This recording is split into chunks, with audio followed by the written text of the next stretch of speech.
Саламатсыздар, урматтуу Чалкан медиа каналынын көрөрмандары. Өлкөбүздө алынган акыркы сааттагы жаңылыктар менен сиздерди кайрадан тааныштырабыз. Каналыбызга катталып, ой-пикирлериңиздер менен бөлүшүңүздөр.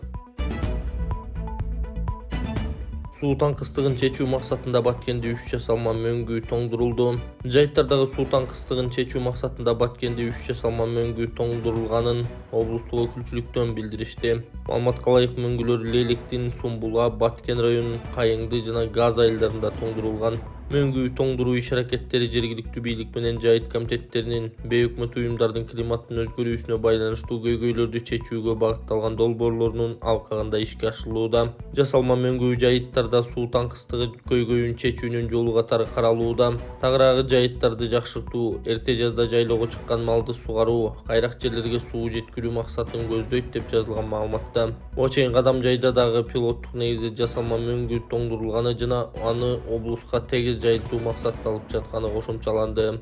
Урматтуу Москва шаарындагы мекендештер, Умбем клиникасы төмөнкү кызматтарды сунуштайбыз. Педиатр, гинекология, стоматология, неврология, хирургия, кардиология, лор, УЗИ жана башка. Андан тышкары массаж жана бардык лабораториялык анализдер. Толук маалымат +7925 103 22 77. Биздин дарек Москва шаары, метро Нахимовский проспект, Севашская 7, корпус 2. Сиздин ден соолугуңуз биздин камкордук. Köрлинг боюнча курама команда биринчи жолу Азия оюндарына катышат.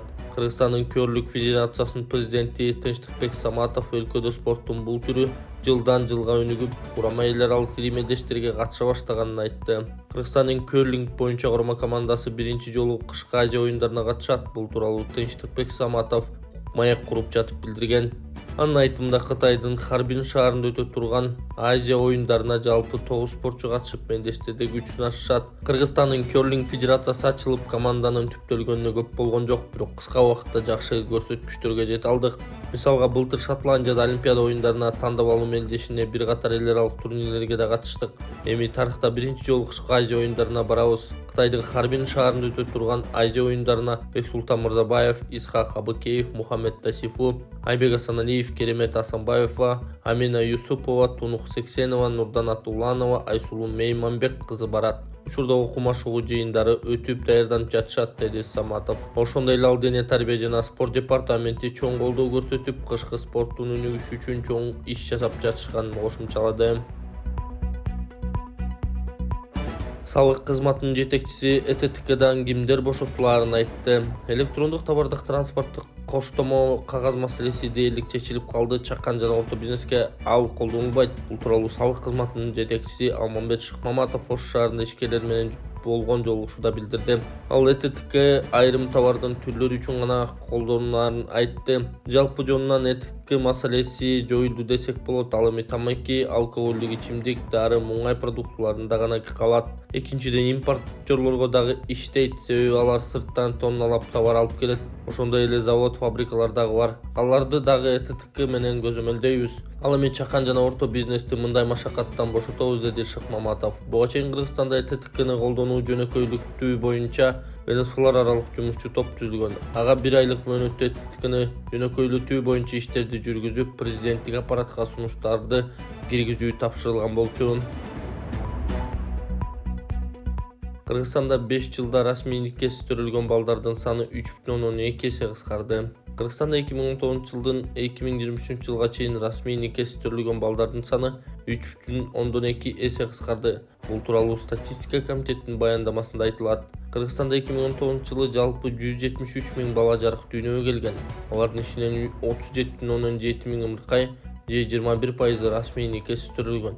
2020 жылы төрөлгөн 158 миң ымыркайдын 30 миңинин же 19% ата-энесинин расмий никеси болгон эмес. 2021 жылы 27 миң бала, жалпы 150 миң ымыркай төрөлгөн. 2022 жылы 34 миң бала, жалпы 150 миң ымыркай төрөлгөн. Расмий никеси жарык дүйнөгө келген. Ал эми 2023 жылы өлкөдө 145 миң бала жарык дүйнөгө келип, анын ичинен 11,7 миң бала же 8,1% расмий никеси төрөлгөн. Жогорку сот Токмок шаарынын мурдагы мэри Урмат Самаев тактады. Токмок шаарынын мурдагы мэри Урмат Самаев акталды. Бул тууралуу жогорку соттон билдиришти. Маалымат кылайык, Самаевке карата буга чейинки инстанцияларда чыккан өкүмдөр өзгөртүлүп, кылмыштын курама жоктугуна байланыштуу кызмат абалынан кыянаттык менен пайдалануу беренеси менен айыбы жокко чыгарылды. 2023-жылы апрелде УКМК Токмок жылуулуктуу муниципалдык ишканасында туруктуу коррупциялык схема уюштурууга тиешеси бар деп Самаевди кармап, ишканада болгон мыйзамсыз иштерден мамлекетке 130 миллион сомдон ашык зыян келтирилгенин билдирген. Урматбек Самаев 2016-жылы жогорку кеңешке депутат болуп шайланган. Ал Токмок шаарынын мэри болуп 2021-жылдын августунда дайындалган. Эмбак номерин 0772 92 19 97 Бегмайты деп чыгат. Сберкарта өзүм атында Бегмайты деп чыгат. Кызымдын диагнозу ДЦП. Ушул кызым төлөгөндөн баштап ушул оору менен ооруп келет. Өзүм жалгыз бой энемин. Ижа мамлекетинин опрессия болот. Сумма $25,000. Азыркы учурда $8,000 каражат жетпей жатат. $8,000 каражат чогулушуна да сиздерден жардам сурайм.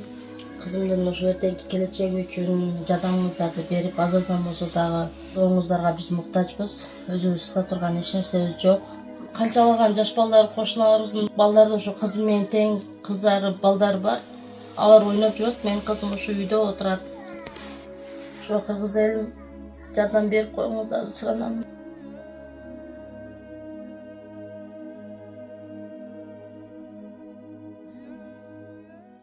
УКМК чет элдик валютаны таратып жүргөн топ колго түшүрүлдү.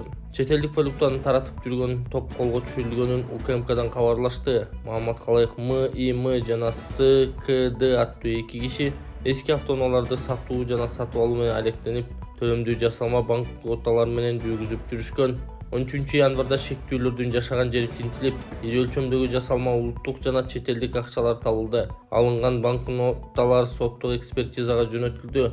Кармалгандар УКМКнын убактылуу кармоочу жайына киргизилип, акчалар кайдан жасалганы аныкталууда. Сокулукта автоунаадан пулемет менен автоматтын октору табылды. Бул тууралуу Чүй милициясынан билдиришти. Маалымат калайык, автоунаа ишемби күнү токтотулган. Тинтүү учурунда андан АК-74 автоматы менен 86 патрон жана Калашников пулеметинин 74 патрону табылып, ичиндеги 3 кишинин мурда соттолуп чыкканы аныкталган деп айтылат билдирүүдө. Факт боюнча курал-жарактарды жана оқ-дарыларды мыйзамсыз жүгүртүү беренесинин негизинде иш козголуп, кармалгандар убактылуу кармоочу жайга киргизилген. Турак жай сатып алуучулар курулушту мам курулуштан текшертип алса болоору айтылды. Үй сатып алуунун пландаган жарандар курулуш объектинин мыйзамдуулугун текшере алат. Бул тууралуу мамлекеттик курулуш агенттигинен билдиришти. Маалымат калайык, ведомстводо элдин алданып калуусун алдын алуу максатында жаңы бөлүм түзүлгөн. Соңку убактарда мыйзамсыз курулуштан үй алып, алданып калгандар көбөйдү. Мына ошону эске алып, санитардык трансформация, маалыматтык камсыздоо жана коштоо бөлүмү түзүлдү. Ал акысыз кызмат көрсөтөт. Үй сатып алууну пландаган ар бир жаран курулуш объектинин мыйзамдуулугун тууралуу так маалымат алуу үчүн ушул бөлүмгө кайрылат деп жазылган маалыматта. Мындан тышкары Бишкек шаары Манас проспектиси 28 дарегиндеги мам курулуштун бирдиктүү терезе бөлүмүнө кайрылууга болот. Ошондой эле агенттиктин расмий сайтынан жана QR код аркылуу текшерүү мүмкүнчүлүгү бар. Имамиддин Ташов ачкачылык жарыялаганын айтты. Жаза аткаруу кызматы үн катты. Ишкер Имамиддин Ташовдун 1-май райондук сотундагы отурумда укуктары бузулуп 13 январдан тарта ачкачылык кармап жатканы тууралуу билдирүүсү чындыкка дал келбейт. Бул тууралуу жазаларды аткаруу кызматы кабарлады. Мекеменин маалыматы боюнча номер 1 тергөө абагында камакта отурган Имамиддин Ташов мекеменин жетекчилигине ачкачылык кармаганы тууралуу арыз менен кайрылган эмес жана тамак аштан баш тарткан эмес. Буга чейин Азаттык жазгандай, Имамиддин Ташов 14 январда 1-май райондук сотунда 13 январдан тарта ачкачылык жарыяланганын айтып, номер 1 тергөө абагынын жетекчилигине жазган катын көрсөткөн. Катта Бишкектеги номер 1 тергөө абагында 2024-жылдын 20 декабрынан тартып камактагыларды кыйноолор башталганы, текшерүүлөр күчөп кечкисин электр жарыгы өчүрүлүп жатканы жазылган. Ага каршылык көрсөтүп ачкачылык жарыялагандарында айткан. Эскерте кетсек, Имамиддин Ташев УКМК тарабынан 2023 жылы кармалып кийин кое берилген. 2024 жылы январда Ташев аны УКМКнын кызматкерлери кармаганда сол чөнтөккө 100 миллион сом сураган билдирген. Анын айткандары Камчыбек Ташиев калптуу атап Ташев менен Тилек Маткүлөнов өлкөдө төңкөрүш даярдап жатат деп айтып алган. Ал экөө тең издөөгө алынган. Кийин 22 апрелде Ташев УКМК тарабынан кармалган. Атайын кызмат Ташев Кара-Балтада штаб уюштуруп, андан кийин бийликти басып алуу максатында каршылык акцияларын өткөрүүнү пландаганын айткан. Ташев ага коюлган айыптарды четке кагып келет. Камакта отургандан бери ал өзүнө бир нече жолу кол салган. Ошондой эле ал УКМКнын тергөө абагында кыйноого кабылганын айтып чыккан. Атайын кызмат анын билдирүүсүн четке каккан. Бишкектин мэриясы 112 унаа аукциондон сатылаарын кабарлады. Бишкектин мэриясы 112 унаа аукциондон сатылаарын билдирди. Шаар бийлиги кабарлагандай сатыкка бир нече үлгүдөгү унаа прицеп коюлган. Алардын баары азыр иштебейт. Унаа сатып алууну каалагандар 14 февралга чейин мэриянын муниципалдык мүлктү башкаруу департаментине кайрылышы керек. Аукциондун өзү 18 февралда саат 14:00 Бишкек шаары Чокморов көчөсү 246 дареги боюнча өтөт. Сурап билүү үчүн телефондор 0312 35 33 89 97 91 95.